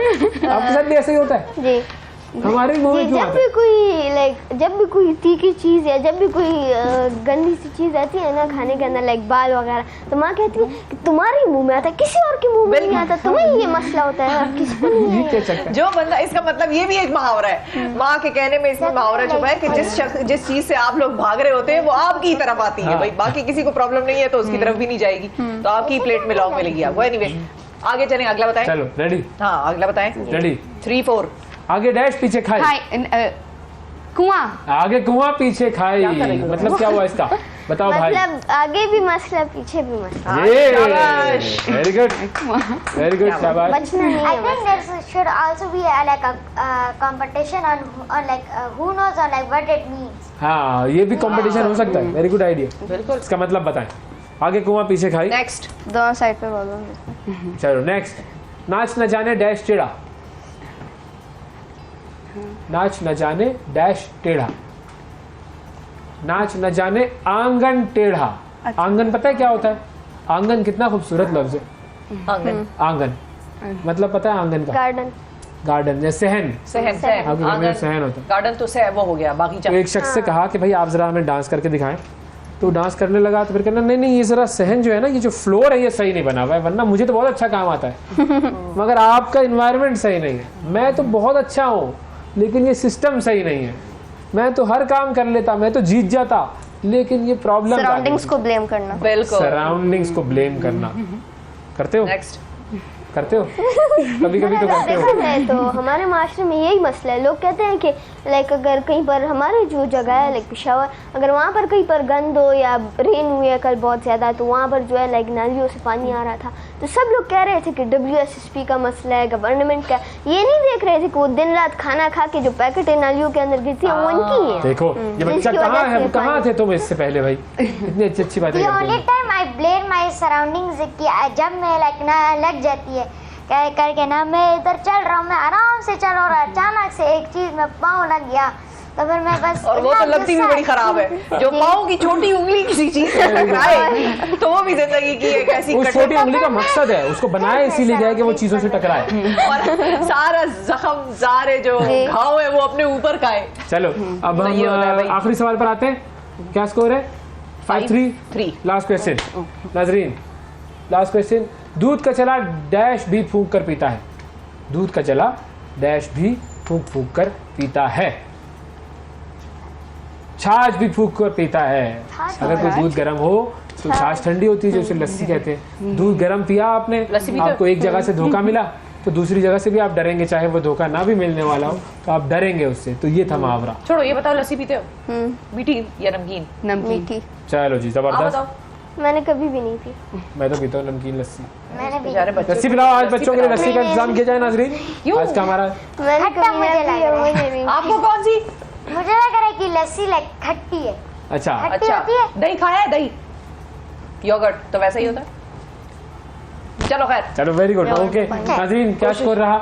हमारे पास स्कोर रहा 5-3 5 रोमैसा 3 और वेरी गुड अच्छा मुकाबला था। अच्छा मुकाबला था। आप दोनों ने बड़ा अच्छा परफॉर्म किया। Thank you, बहुत खतरनाक शुक्रिया। मुकाबला था। और नाजरीन एक काम करते हैं कि वक्फे पे चले जाते हैं सिंपल। सुबह सवेरे पाकिस्तान सुबह सवेरे पाकिस्तान सुबह सवेरे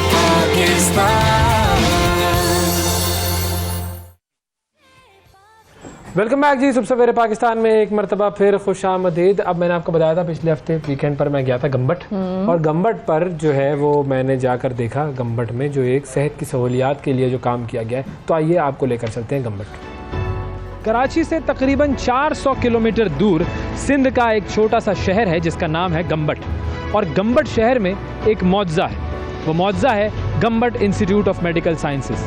ये एक ऐसा मेडिकल सेंटर है जिसे हम state of the art medical centre कह सकते हैं। ये एक ऐसा मेडिकल सेंटर है कि जहां पर बहुत सारी ऐसी बीमारियों का इलाज हो रहा है कि जो पाकिस्तान में और कहीं भी किसी भी गवर्नमेंट सेटअप में नहीं हो रहा है।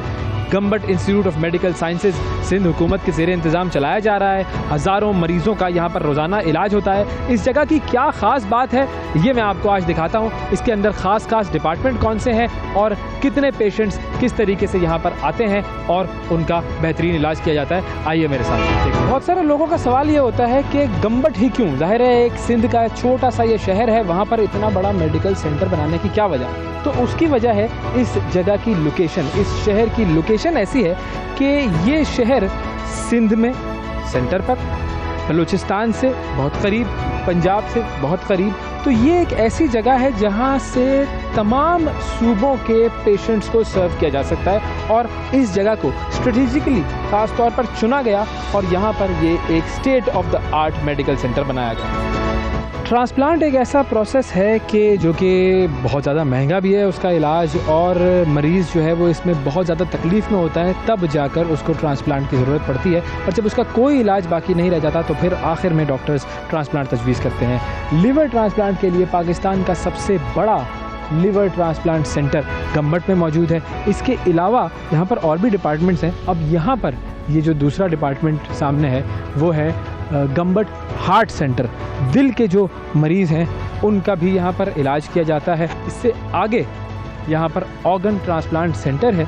ऑर्गन ट्रांसप्लांट की हमारे यहाँ पे बहुत ज़्यादा ज़रूरत है। पूरे पाकिस्तान में बहुत सारे ऐसे मरीज़ हैं कि जिनको ऑर्गन ट्रांसप्लांट की ज़रूरत होती है। जिस रूम में मैं इस वक्त मौजूद हूँ यहाँ पर ये जो मशीन मेरे सामने है ये कहलाती है हाइब्रिड कैथ लैब, और इस मशीन का बुनियादी काम ये है कि इस पर एंजियोग्राफी का प्रोसेस किया जा सकता है, एंजियोप्लास्टी का प्रोसेस किया जा सकता है, और अगर इस मशीन पर किसी मरीज़ को ओपन हार्ट सर्जरी की ज़रूरत पड़ती है तो वो भी यहाँ पर की जा सकती है। इसका मतलब ये है कि उस मरीज़ को कहीं पर भी शिफ्ट करने की ज़रूरत नहीं होती। फिर एक और प्रोसेस है टावी, जो कि यहाँ पर किया जा सकता है। उसको स्पेल किया जाता है TAVI, और ये बेसिकली एक ऐसा प्रोसेस है जिसमें इंसान के जिस्म के अंदर एक छोटा सा सुराख करके उसकी जो हार्ट का प्रोसीजर है वो किया जाता है, और वो भी यहाँ पर फ्री ऑफ कॉस्ट परफॉर्म करते हैं। जिस जगह पर मैं इस वक्त मौजूद हूँ ये वो जगह है जो कि आपको पाकिस्तान के किसी भी अस्पताल में नहीं मिलेगी। ये है Gambat institute of medical sciences का लंग केयर सेंटर, और यहाँ पर होता है लंग ट्रांसप्लांट जो कि पाकिस्तान के किसी भी और अस्पताल में नहीं होता है। जो लंग ट्रांसप्लांट रिक्वायर करते हैं पेशेंट्स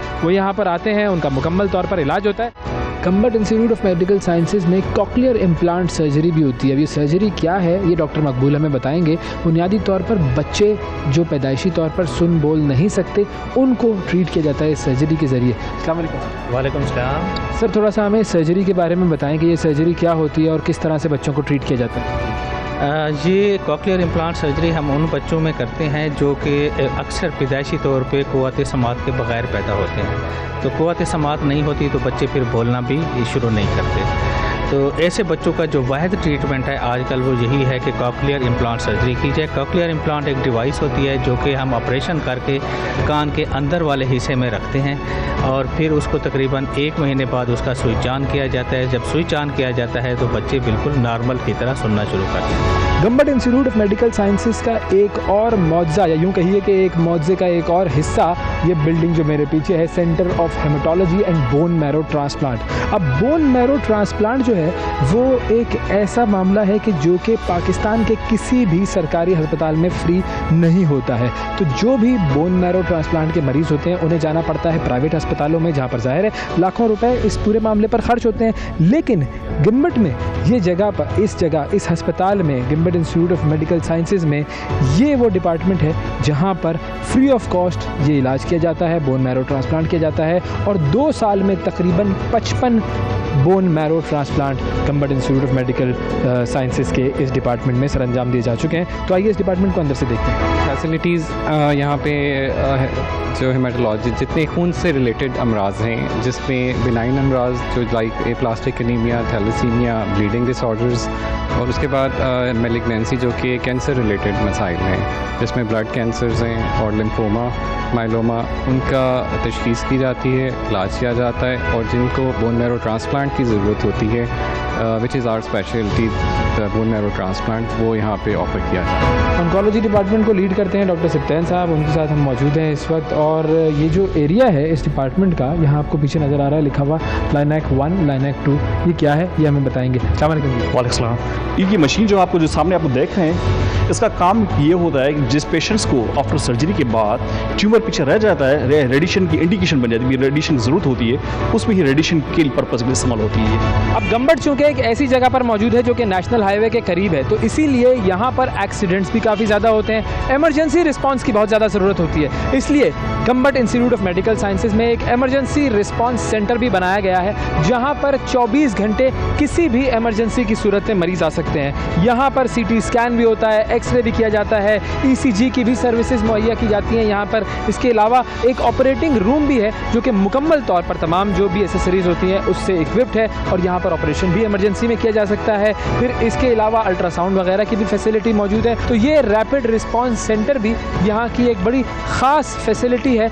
और इधर चूँकि जैसे मैंने आपको बताया कि एक्सीडेंट्स वगैरह काफ़ी ज़्यादा होते हैं, ट्रॉमा के बहुत सारे पेशेंट्स होते हैं, उन सबको इमरजेंसी में ट्रीट किया जाता है। सिंध हुकूमत का गंबट को मेडिकल सिटी बनाने का ख्वाब पूरा कैसे करना है उसका एक ही तरीका है, और वो तरीका ये है कि लोग टैक्स दें। जब हम टैक्स देंगे और हमारे टैक्स का पैसा सही जगहों पर लगेगा, तो इस तरह के हज़ारों सेंटर्स बन सकेंगे। हमारा ख्वाब ये होना चाहिए कि पाकिस्तान के हर शहर में एक ऐसा मेडिकल सेंटर हो जहाँ पर लोगों को मुफ्त सेहत की सहूलियात मुहैया की जा रही हों। ये ख्वाब पूरा करना हम सब का फ़र्ज़ है।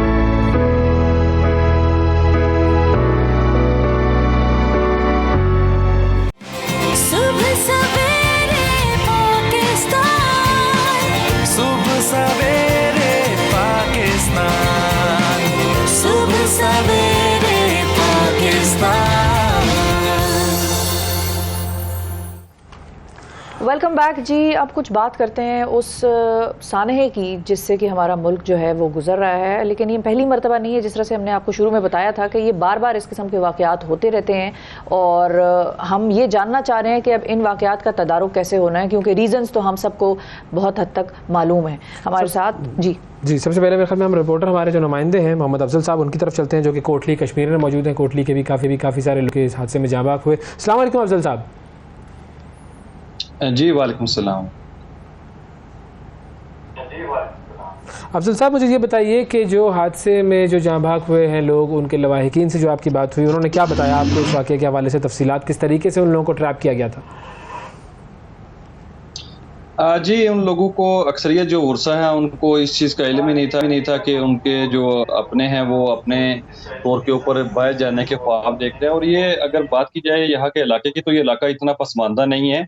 यहाँ पे ये जो तमाम लोग हैं ये पढ़े लिखे हैं, इनके हाथों में डिग्रियां थी, और एक ही इलाके के 26 अफराद, एक गांव है क्विल्डेटा का बंडली, वहाँ के 26 नौजवानों ने जो है वो आपस में ये सोचा कि उनको बाहर जाना चाहिए इटली में, और वहाँ पे अपनी किस्मत को जो है वो आजमाना चाहिए। कुछ अफराद के घर वालों को जो है इस चीज़ का पता था, उन्होंने खुद पैसे जमा करके दिए इन जेंट्स को, और कुछ ऐसे भी थे जिनको इस बात का इल्म नहीं था, उन्होंने अपने, क्योंकि ये इलाका मैं पहले बता चुका हूँ कि यहाँ पे इतनी गुर्बत नहीं है कि हम ये कहें कि ये गुर्बत के सताए लोग ये, हाँ नौकरियों से ये मायूस थे कि ये पढ़ लिख के इनके पास डिग्रियां थी और वो ये चाहते थे कि कोई जॉब करें, तो उससे वो डिसअपॉइंटेड जरूर थे गवर्नमेंट से। और ये जो मौजूदा दौर चल रहा है पाकिस्तान के अंदर, जो महंगाई का एक तूफान बरपा है, इससे वो परेशान जरूर थे। अगर ये कहा जाए कि ये एक ऐसे लोग थे कि जिनको, ऐसे नौजवान थे जो पढ़े लिखे नहीं थे, जिनको ट्रैप किया गया, तो ऐसी बात नहीं है। 25 से 30 लाख रुपया इन लोगों ने फी एक फर्द ने दिया हुआ एजेंट को। तो ये 25-30 लाख रुपया जो आसानी के साथ दे सकता है, तो हम उसको ना तो गरीब कह सकते हैं और ना ये कह सकते हैं कि वो ट्रैप हुए। कुछ अफराद ऐसे थे जो जरूरतमंद थे, जो जाना चाहते थे, जिनके घरेलू हालात ऐसे थे कि वो तंग थे, उनमें से एक दो ही है। जी ठीक है। और अब उनके लवाहिकीन जो है वो, उनका क्या है रद्द अमल, वो कैसे हैं?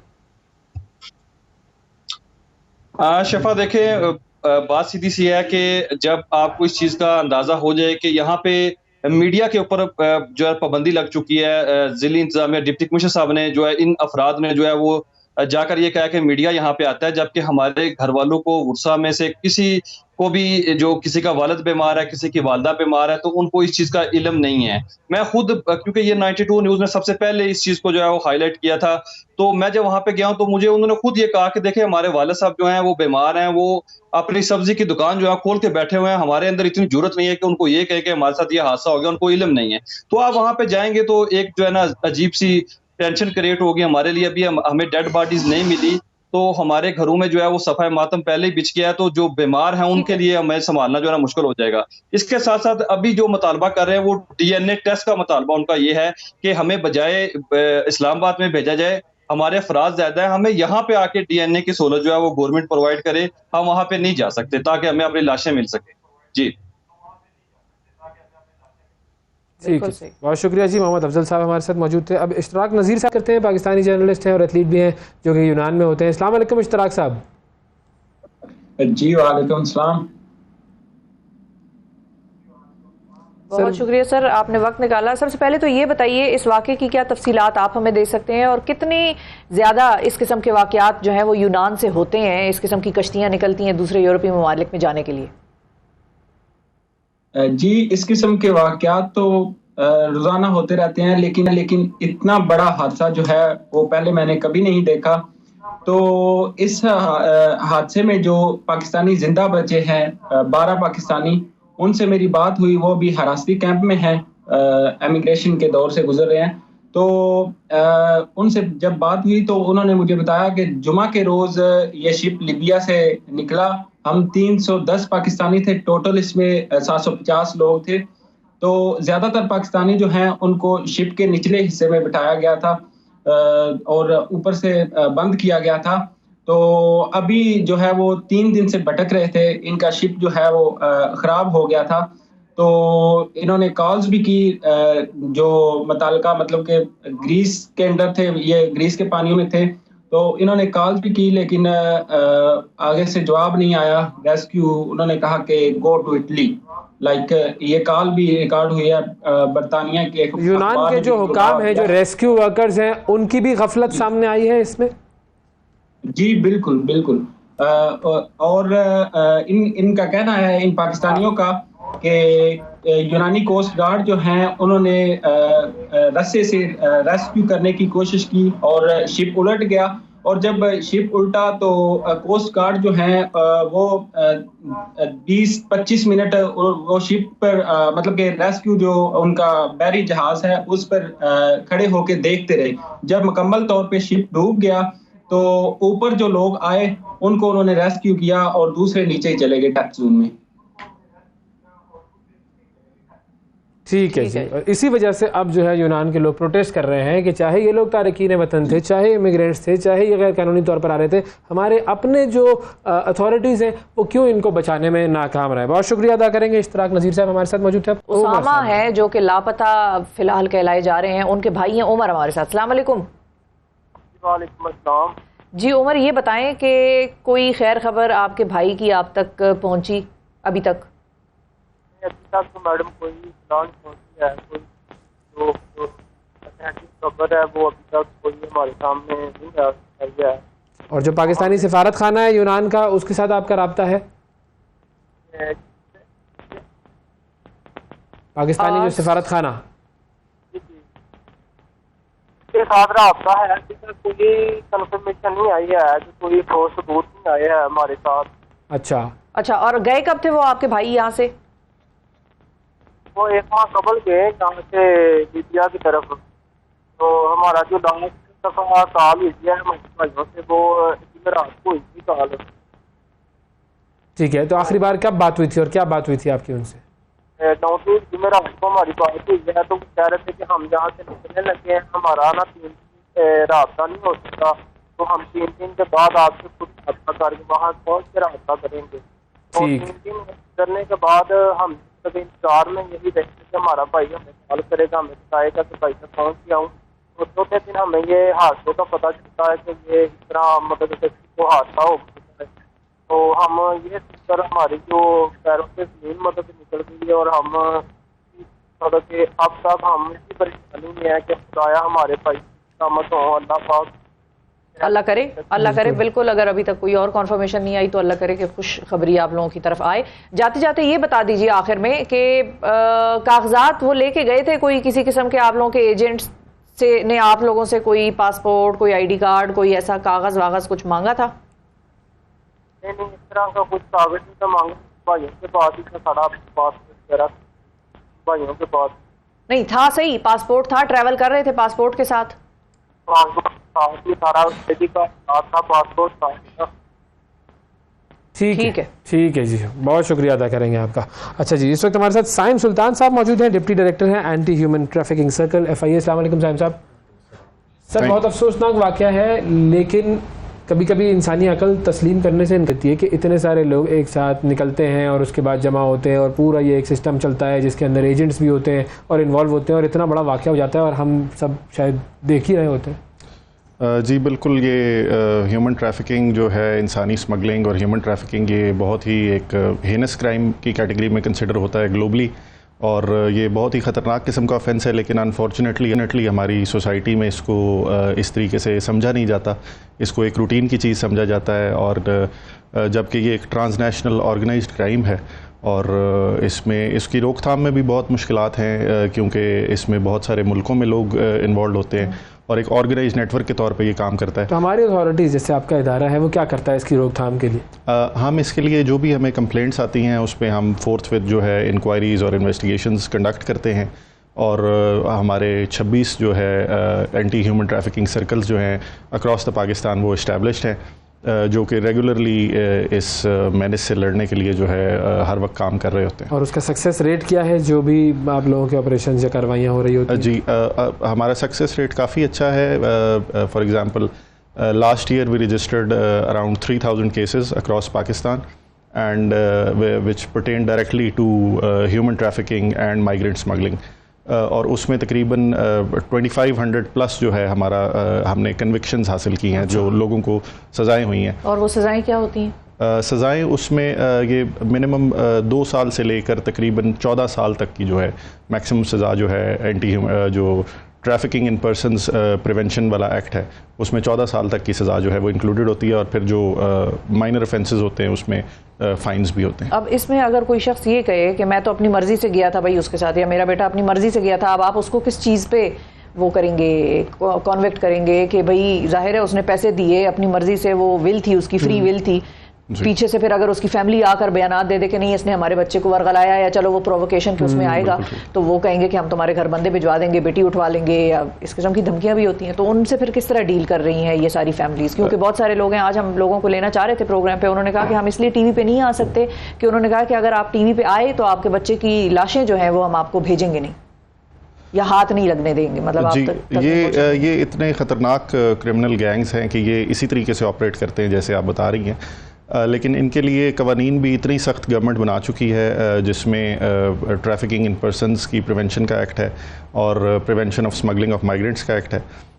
उसमें जो ये लोग होते हैं जो ट्रैवल कर रहे होते हैं इलीगली या किसी भी गलत तरीके से जो इन्वॉल्व हों या जिनको डिसीव किया गया हो, बड़े सब्ज़ बाग दिखाए गए हों कि आपको वहाँ पे जाके बड़ी अच्छी एम्प्लॉयमेंट मिलेगी और बहुत आसानी से आप वहाँ पे पहुँच जाएंगे, उनको विक्टिम्स ट्रीट किया जाता है, जबकि जो लोग उनको भेज रहे होते हैं उनको क्रिमिनल्स के तौर पे लिया जाता है और उनको टेकअप किया जाता है। तो ये बिल्कुल इंटरनेशनल स्टैंडर्ड्स के मुताबिक जो है ऑलरेडी लेजिस्लेशन जो है पाकिस्तान में हो चुकी है। और हमारे कौन से इलाके हैं जहाँ से ये लोग ज़्यादा जाते हैं? क्योंकि इस वाक़े में भी पंजाब से ज़्यादा लोग गए जी बिल्कुल, ये भी एक मिसकंसेप्शन है कि शायद ये इंटायरली इकोनॉमिक माइग्रेशन है और लोग शायद यहाँ से जो है हालात से तंग आए हुए हैं, but that is not the case because इसकी सबसे ज़्यादा प्रेवलेंस जो है ये 3-4 जो हमारे इलाके हैं, गुजरात, गुजरांवाला, मंडी बहाउद्दीन और फिर AJK में जो है कुछ इलाके ऐसे हैं जहाँ पे इसकी सबसे ज़्यादा प्रेवलेंस है, बल्कि बाय एंड लार्ज जो है सबसे ज़्यादा विक्टिम्स वहाँ से मिलते हैं। ये ज़्यादातर जिसको एक ये माइग्रेशन स्टडीज़ में कहते हैं डेमोन्स्ट्रेशन इफ़ेक्ट, यहाँ पे किसी एक at a certain point in time लोग गए और हु बिकेम वेल ऑफ, जी बिल्कुल, जो वहाँ पे अच्छे सेटल हो गए, जो कि जिस तरीके से एक बताया जाता है कि 1960s में मीरपुर से माइग्रेशन हुई, और ये सारी वो एक ही कंटिगुअस बेल्ट है, उसी इलाके, ये सारा एक ही इलाका बनता है। तो उनको देख के लोग जो है अट्रैक्ट होते हैं कि जी बिल्कुल, बट वो इस चीज़ को कंसिडर नहीं करते कि अब हालात वहाँ पे वो है नहीं, उतनी इकोनॉमिक अपॉर्चुनिटीज़ भी वहाँ पे मौजूद नहीं है, इतनी रिसेप्टिव जो है वहाँ की गवर्नमेंट्स भी नहीं है। तो फाइनली ये बताइए कि अब इस केस के जो लोग गिरफ्तार हुए हैं 10-12 जो लोग हैं जो कि एजेंट्स थे, उनकी क्या तफसील है, वो लोग किस तरह ऑपरेट करते हैं और कैसे जो है वो अब आप लोग मज़ीद आगे बढ़कर उन जी बिल्कुल तकरीबन 10 लोग जो है AJK पुलिस ने, जहाँ पे शायद सबसे ज़्यादा लोग हैं इस इंसिडेंट में इन्वॉल्व जो विक्टिम्स हैं, उन्होंने 10 लोग अरेस्ट किए हैं, जबकि FIA ने अभी तक 2 जो मेन मेजर इसमें क्रिमिनल्स थे उनको अरेस्ट किया है। एक मेजर ब्रेक थ्रू हमें कल ही मिला है, एक जो बंदा हमने अरेस्ट किया है which who is one of the main traffickers in this matter. उनसे अब हम फर्दर इंफॉर्मेशन लेंगे। Secondly we have issued an appeal to the general public to come forward and share any information that they have. और जिस तरह से हमें victims का पता चलता जा रहा है, क्योंकि विक्टिम्स खुद भी सीगा राज में रहना चाहते हैं, कई दफ़ा ऐसा होता है, तो जैसे जैसे विक्टिम्स का हमें पता चलता जा रहा है तो उनसे हम उनकी फैमिली से रब्ता करके, because they know who the traffickers are, उन्होंने कई दफ़ा फैमिलीज़ ने पे किया होता है एजेंट्स को और वो जानते हैं कि कौन एजेंट्स हैं, तो उनसे हम इंफॉर्मेशन कलेक्ट करके we'll crack down against the entire network. ठीक है, बहुत शुक्रिया अदा करेंगे साहिब सुल्तान साहब हमारे साथ मौजूद थे। नाज़रीन, वक्फा लेते हैं, वक्फे के बाद दोबारा मिलेंगे। सुबह सवेरे पाकिस्तान, सुबह सवेरे पाकिस्तान, सुबह सवेरे पाकिस्तान।